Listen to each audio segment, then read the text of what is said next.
Assalamualaikum warahmatullahi wabarakatuh. Perkenalkan, nama saya Sahida Nur Arofah. Saya dari kelas 1C. Di sini saya akan menjelaskan tentang konstitusi di Indonesia. Apa itu konstitusi? Konstitusi berasal dari bahasa Inggris constitution atau bahasa Belanda constitut yang artinya undang-undang dasar.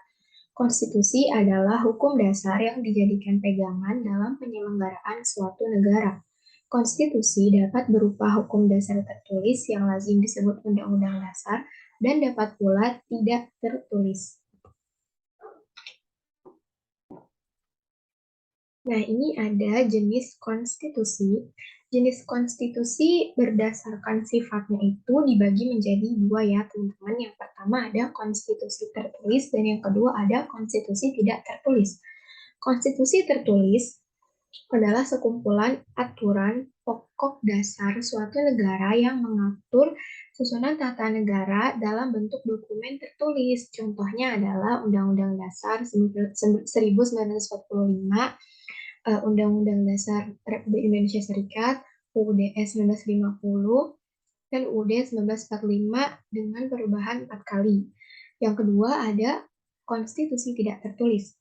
Konstitusi tidak tertulis adalah konvensi atau kebiasaan sistem tata negara yang sering ada dalam sebuah negara.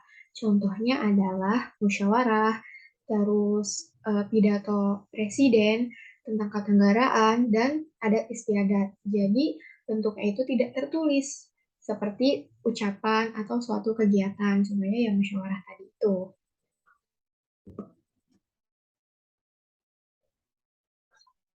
Nah, ini ada fungsi konstitusi. Berikut adalah beberapa fungsi konstitusi. Yang pertama ada fungsi penentu dan pembatas organ kekuasaan negara. Yang kedua ada fungsi pengatur hubungan kekuasaan antar organ negara. Yang ketiga ada fungsi simbolik sebagai pemersatu. Yang keempat ada fungsi simbolik sebagai rujukan identitas dan keagungan kebangsaan. Yang keempat ada sebagai sarana pengendalian masyarakat. Yang kelima, sebentar, 1, 2, 3, 4, 5, 6. Yang keenam ada sebagai penyalur atau pengalihan kewenangan dari sumber kekuasaan yang asli kepada organ negara.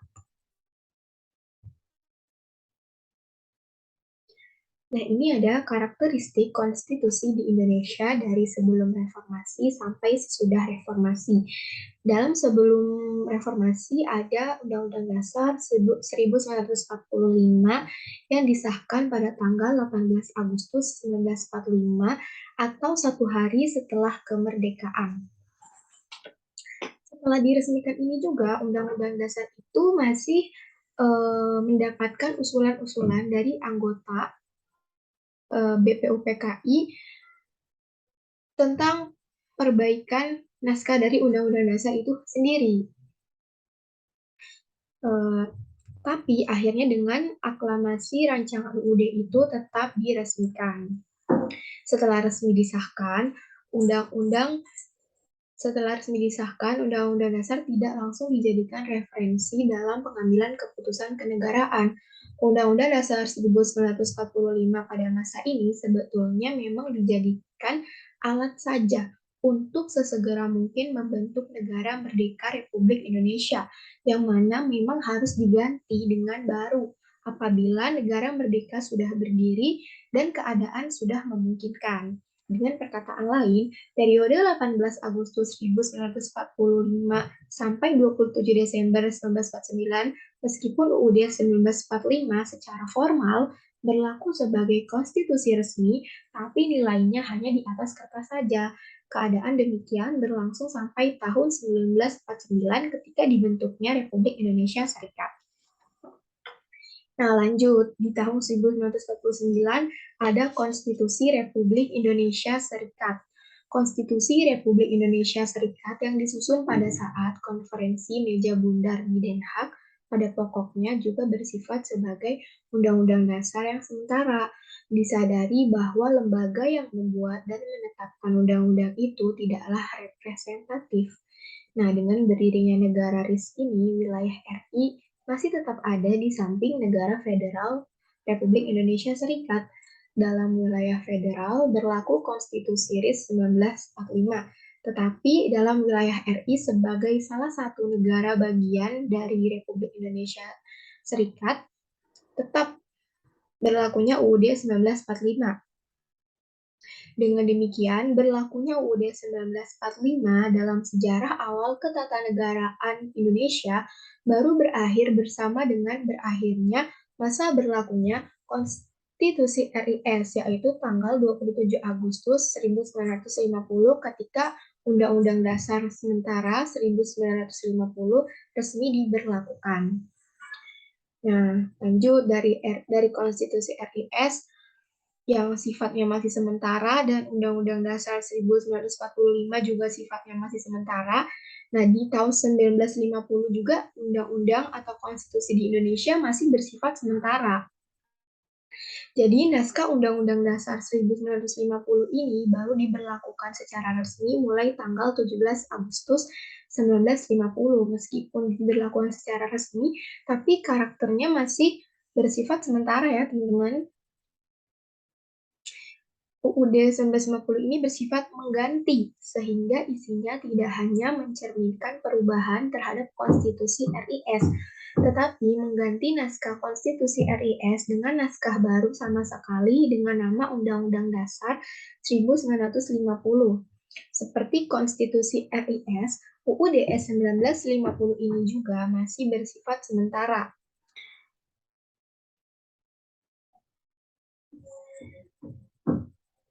Pada masa ini diadakan pemilu untuk memilih anggota konstituante yang memiliki tugas merumuskan Undang-Undang Dasar RI yang akan menggantikan UUD 1950 bersamaan dengan pemerintah. Sayangnya, konstituante belum berhasil melaksanakan tugasnya untuk merumuskan UUD 19 untuk merumuskan UUD yang baru. Maka Presiden Soekarno beranggapan bahwa konstitusi ini telah gagal sehingga beliau mengeluarkan dekret presiden pada tanggal 5 Juli 1959 yang memberlakukan kembali UUD 1945 sampai dengan sekarang. Jadi pada masa sebelum reformasi, konstitusi di Indonesia masih bersifat sementara, teman-teman. Dari mulai UUD 1945 pada tanggal 18 Agustus yang ditujukan untuk membuat Indonesia merdeka aja gitu. Terus di konstitusi RIS itu juga bersifat sementara, di UUD 1950 juga bersifat sementara. Jadi belum menetap, konstitusi di Indonesia belum menetap pada saat sebelum reformasi. Nah, pada saat sudah reformasi, ada UUD 1945 dengan 4 kali perubahan pada tahun 1999, tahun 2000, tahun 2001, dan tahun 2002. Perubahan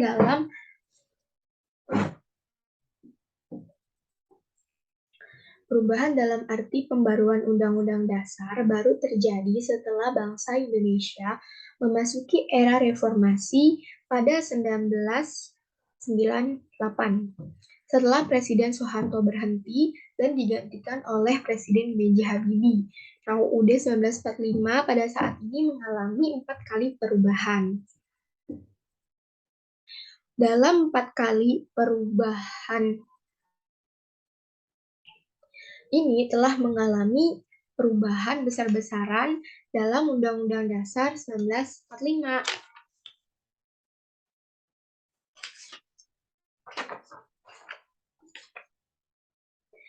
Perubahan pertama terjadi pada 19 Oktober 1999. Perubahan ini berhasil mematahkan semangat konservatisme dan romantisme di kalangan masyarakat, yang mana masyarakat ini cenderung menyakralkan atau menjadikan UUD 1945 bagaikan sesuatu yang suci dan tidak boleh dirubah sama sekali. Perubahan pertama ini mencakup perubahan atas 9 pasal UUD 1945. Nah, perubahan kedua terjadi pada tanggal 18 Agustus tahun 2000. Cakupan materi yang diubah pada naskah perubahan ini lebih luas dan lebih banyak lagi, yaitu mencakup 27 pasal dengan 59 butir ketentuan yang mengalami perubahan atau bertambah dengan rumusan ketentuan baru sama sekali. Perubahan ketiga terjadi pada tanggal 9 November tahun 2001. Perubahan ketiga ini paling luas cakupannya. Substansi yang diaturnya juga sebagian besar sangat mendasar, dan materi yang tergolong sukar mendapat kesepakatan cenderung ditunda pembahasannya dalam sidang-sidang sebelumnya. Jadi dibahas di perubahan ketiga ini yang sebelum-sebelumnya belum dibahas pada saat perubahan ketiga. Pengesahan perubahan keempat ditetapkan pada tanggal 10 Agustus tahun 2002. Maksud saya, pengesahan perubahan keempat ditetapkan pada tanggal 10 Agustus tahun 2002. Perubahan keempat Undang-Undang Dasar 1945 ini mencakup 19 pasal, termasuk satu pasal yang dihapus dari naskah UUD 1945. Ke-19 pasal ke-19 pasal tersebut terdiri dari 31 butir ketentuan yang mengalami perubahan, ditambah satu butir yang dihapuskan dari naskah Undang-Undang Dasar. Dapat disimpulkan bahwa Undang-Undang Dasar 1945 mengalami 4 kali perubahan, sudah berubah sama sekali menjadi konstitusi yang baru. Hanya namanya saja yang dipertahankan sebagai Undang-Undang Dasar 1945. Sejak 10 Agustus tahun 2002, status penjelasan Undang-Undang Dasar 1945 yang selama ini dijadikan lampiran tidak terpisahkan dari naskah Undang-Undang Dasar 1945. Tidak lagi diakui sebagai bagian dari naskah Undang-Undang Dasar.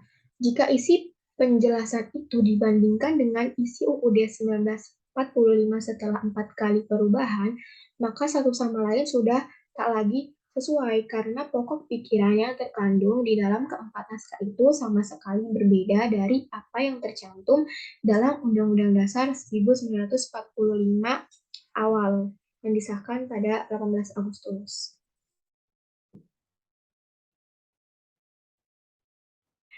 Alasan mahasiswa harus memahami konstitusi.